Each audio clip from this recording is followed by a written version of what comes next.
Let's continue to explore the world of these self-assembling structures, which are important in both biological systems and their synthetic applications. Before that, we look at the amphiphile molecules, which have both water-loving or the hydrophilic parts and also the water-fearing, known as the hydrophobic parts, within the same molecule. Because of this dual nature, the amphiphilic molecules naturally tend to organize themselves into various structures. However, these structures are not permanent. They can transform into one another based on the changes in their environment, such as the concentrations or the temperature of the solution. The key concept here is that the packing parameter, given the symbol of Pc, which is calculated based on the volume of the hydrocarbon tail to the area of the head group and also the chain length of the hydrocarbon tail. If the head group is relatively small, then the bulky hydrophobic tail cannot pack into a standard sphere like in the micelle and must form more complex structure instead. So the packing parameter is also equals to the area of the hydrocarbon tail to the area of the head group. To actually see these structures, which is known as vesicle, we use cryotransmission electron microscope, or we call it as cryo-TEM. This isn't a simple photograph. The sample must be prepared in a controlled environment chamber to prevent its composition from changing. So we then perform rapid thermal quenching, which is essentially involve the flash freezing of a thin layer of the sample in a liquid ethane sludge, and this creates a vitrified ice, which preserve the vesicles in their natural state without the destructive formations of ice crystal. So this is how the vesicle looks like under the cryo-TEM. Now, why does the bilayer close up? Why do these flat sheet of the lipids wrap themselves into a spheres? There are two main reasons. First, a flat sheet has edges on the left and also the right, where the oily hydrocarbon tails are exposed to the aqueous environment, which is energetically unfavorable. Second, nature prefers finite structures over infinitely extended structures due to entropy. By forming a closed system like a vesicle, the edge effect is completely removed because it can be this side joined to the other side, so they close up the exposure of the hydrocarbon tail to the aqueous environment, and the formations of a finite size structure can minimize the loss of the entropy for the whole system. Therefore, surfactants molecules, when they are dispersed in water, they spontaneously form closed bilayer structures. In addition to that, multi-layer vesicles, just like those presented in these figures, are also can be formed. They looks like an onion. They consist of alternating layers of lipid and also the aqueous compartment arranged in a concentric circle. So these are often the first structure to form when you mix lipid with water, especially the type with double tail lipid, or we call it as the phospholipid. If we apply vigorous agitation or ultrasound, we can disrupt this structure, which looks like the complex multi-layer onions, to produce single bilayer assembly. These are called unilamellar vesicles. They are a single membrane shell encapsulated a portion of aqueous phase at the center. So you have the aqueous phase at the center together with the black ring here denote the hydrocarbon tail or the hydrophobic region in the construct, which is called a single bilayer vesicle. Strictly speaking, a liposome, which is derived from the Greek for the meaning of fat bodies, is a self-closed spherical lipid bilayer membrane that separates an inner environment from the outside solution. To form this shape, the packing parameter Pc must fall between 1/2 and 1. They are typically around 50 nanometer in diameter, though they can grow as large as 10 micrometer. Usually it is formed from the phospholipid or some kind of synthetic surfactants. Vesicles are incredibly useful. We use them as models for cell membranes and the simplest unit of cells. Their most famous use is in encapsulation. We can trap drugs or other materials inside them to control their transport and delivery within a system. So it is suitable to trap water-soluble ingredients at the core or at the interface between the membrane and also the aqueous, as well as it can trap the water-insoluble ingredients in the hydrocarbon region. We can classify the vesicles based on their size and number of layers. Therefore, we have small unilamellar vesicles, which we have only single layer, and the size range as given here, up to multilamellar vesicles, which the size is greater than 1 micrometer with many bilayers that are enwrapping the structure. Vesicles can be formed when the thin lipid film are hydrated. As the lipid layer become fluid and swell, they detach during agitation and close up to prevent water from touching the hydrocarbon core and at the edges.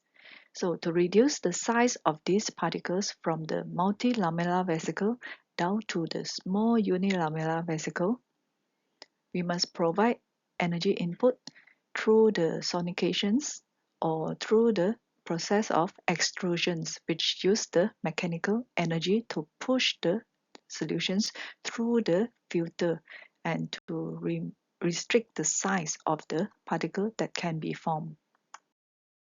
Dry lipid film technique is the most common preparations method for vesicle. First, we co-dissolve the lipids and any hydrophobic cargo or the ingredients in an organic solvent. Then we dry them to form a lipid thin film using the rotor evaporator. And finally, we will introduce the aqueous, either the buffer or water, into the thin film to hydrate them under agitations using the sonicator. So this process is very diverse, and multilamellar vesicles can be formed. So the size reduction step is necessary to reach the nanoscale. The downsizing techniques, as mentioned earlier, involve the sonications and also the extrusions. Sonications uses the sound wave to produce small unilamellar vesicles with the radius in between 60 nanometer to 100 nanometer, while the extrusions, it pushes the liposomes through the polycarbonate filter with a specific pore size to produce large unilamellar vesicles of a designated diameter, where the size comes up to 400 nanometer. Another method which is commonly used in the lab is the ethanolic injection method to prepare the liposome. In this method, the lipids are dissolved in absolute ethanol. Then this solution is heated and then injected into the warm buffer solutions to trigger the vesicle formations. So stirring process will keep on continue until the ethanol is being all evaporated.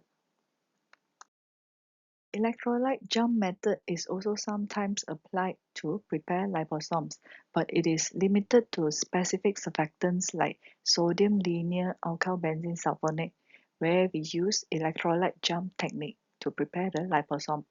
With how to prepare that? We have to mix the sodium linear alkyl benzene sulfonate with specific amount of salt. Then we can trigger the molecules to aggregate into the formations of liposomes. The figure here shows the effect of salt on the formations of vesicle. So we will see that the critical vesicle concentrations for a surfactant of slabs is different when it is exposed to different types of the salt solutions at the same temperature, 25 degrees Celsius. You will notice that as we increase the salt concentration, the turbidity, which indicates the presence of vesicles, also increases. However, the type of the salts matter immensely. The data reveals that the extent of binding for the counter ion actually decreases as the hydrated radius of that counter ion increases. So in simpler terms, if an ion is bulky because it carries a large shell of water, or we say that it has a very large hydrated radius, then it cannot bind as effectively to the surfactant head groups to help them to pack together into the vesicle. So you will see that sodium, which is the smallest size among the other atoms here, it has the larger value of CVC. Sodium ion is not as effective as compared to rubidium in the shielding of the head group charges. Because sodium ions, it can form a very large hydrated radius with water molecule. Now, if we keep the salt concentrations at 30 millimolar sodium chloride and gradually add the surfactant SALBS into the solutions, then by measuring the turbidity at 300 nanometer, we look for the onset point, the specific concentrations where the solution stops being clear and starts becoming cloudy because vesicles are forming. So that is the point of CVC. Based on the experimental plots across various temperatures, the CVC for this system is identified as at 0.14 molar. So we will see that as we increase the temperature, it will also increase the CVC. And using the similar results, it can be presented in another way where we look for the equilibrium plot for the same salt solutions of NaCl and the surfactant, which is the 0.5 millimolar SALBS. And then we study the temperature range from 35 degree until 10 degrees Celsius. So this graph shows the S-curve of vesicle formations. And as more salt is being added, there is a sharp jump in the turbidity, where the system reach equilibrium and vesicle become abundant. The curve shifts to the right as the temperature increases.